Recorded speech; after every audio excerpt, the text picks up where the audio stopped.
أنا عمري 122 من مواليد 1902. الميلاد حقي مورخ.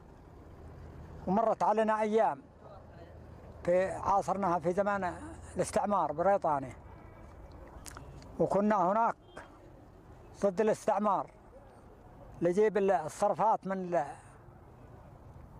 الأخوة الشماليين من نواحي البيضاء وتعز وما أمثالها، هذا في ضد البريطانيين، حتى رحلت من أرضنا.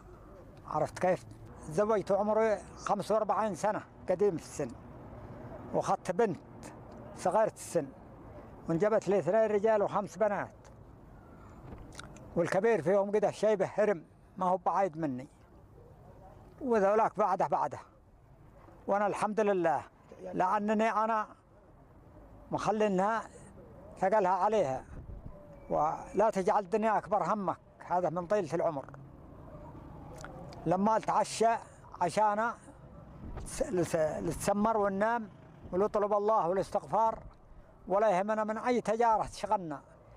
أتمنى الستر والجلال والأمان، أهم شيء الأمان، لأن الأمان هو دي عليه العماد في المناطق كلها. احنا عندنا مأكولات خاصة من الأرض، مثل ما تقول ذرة أو صيف أو مسيبلي اللي يقول له، عرفت كيف؟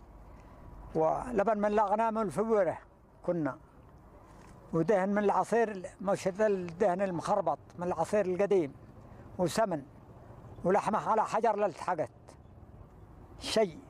والحمد لله والشكر لله استعدنا صحتنا وعادنا في مالحنا عليها سالمين من الأمراض كلها. النظر ما شاء الله، السن ما شاء الله، السمع ما شاء الله، العمر مستقل. نحمد الله على ما ساق ربك.